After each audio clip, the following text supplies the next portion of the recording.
आपने कहा कि जो भी कहूंगा सच कहूंगा, पर ये सच तो भारत के अटॉर्नी जनरल को चुभ रहा है। सत्य चुभता ही है। सत्य अगर मतलब सत्य में चुभन ना हो, और खास करके जब ऐसी संस्थाएं होती हैं जिसके ऊपर से धीरे धीरे लोगों का विश्वास जो है घटता जा रहा हो, और लोगों के पास यह समस्या हो कि वो उनको छोड़ के और कहाँ जाएं, इंटरनेशनल कोर्ट ऑफ जस्टिस में तो जा नहीं सकते हैं। तो जो आदमी जिस ही स्तर पे ये लड़ाई लड़ रहा है, जिस ही स्तर पे वो परेशान हो रहा है, चप्पलें घिस रहा है, वहां पे जब वो देखता है तो अपने अपने स्तर पे वो निराश होता रहता है। और ऐसे में अ,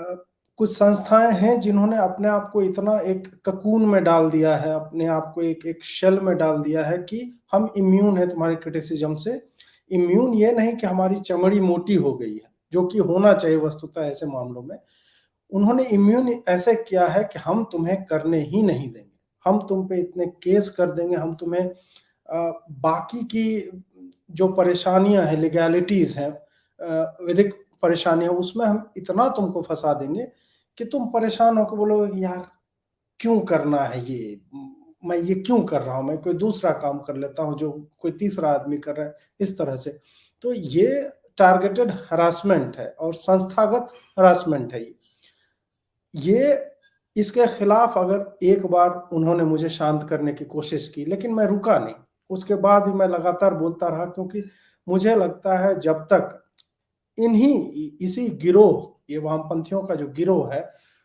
जिसने एक तरह से नियंत्रण कर रखा है और बहुत कस के जकड़ रखा है अपनी मतलब वैचारिक बेड़ियों में, और जो इनके, चाहे आप ढेर सारे इंस्टेंसेस हमें दिखते हैं कि चाहे वो 3 बजे रात को आतंकियों के लिए सुप्रीम कोर्ट के दरवाजों का खुलना हो, या फिर सेलेक्टिव एक्टिविज्म हो, जजमेंट की जगह जो है जज लोग एक्टिविस्ट का रोल करने लगते हैं। अखबारों की कतरन के आधार पे इनके रजिस्ट्रीज में केस जो है वो शामिल किए जाते हैं और उसको आधार बनाया जाता है। कोई बेसिस नहीं है, कभी भी कोई भी मुंह उठा के, चूंकि वो एक क्या कह सकते हैं कि थोड़ा स्टेटस वाला लॉयर है, तो वो वहां तक पहुंच जाता है, बाकी लोग नहीं पहुंच पाते हैं क्योंकि उनकी उस तरह से पहुंच नहीं है। तो ऐसी संस्थाओं को अगर आप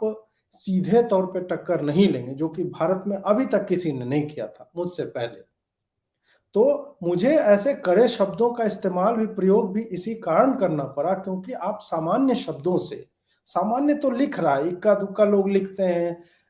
कोर्ट के जज ही रिटायर हो जाते हैं, काटजू बहुत ही क्रिटिकल रहे हैं, लेकिन उनकी क्रिटिसिज्म जो है वो, चूंकि एक जज स्वयं थे इसलिए वो चर्चा में आते हैं। मेरी क्रिटिसिज्म एक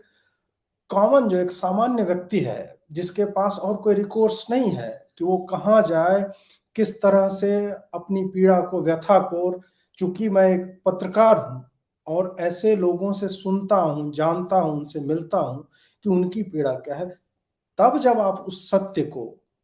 चुभने वाले कटाक्ष के रूप में प्रस्तुत करते हैं, क्योंकि वही है, बहरों को सुनाने के लिए धमाके की आवश्यकता होती है, तो तुम सामान्य शब्द से सुनते कहाँ हो? कोर्ट में लॉयर तो मिलॉर्ड, जी हुजूर, जनाब का कई बात करता है ना, तो उसकी जी हजूरी से, जनाबी से और मिलॉर्डगिरी से, उससे तो आपके कानों पे जू नहीं रेंगती। आप उसको डिसमिस और तरह तरह की चीजें करते हो, आपके मन में इनफैक्ट जो आता है। तो ऐसे में व्यंग्य का प्रयोग जो है वो मुझे सबसे ज्यादा सार्थक लगा कि ये करो,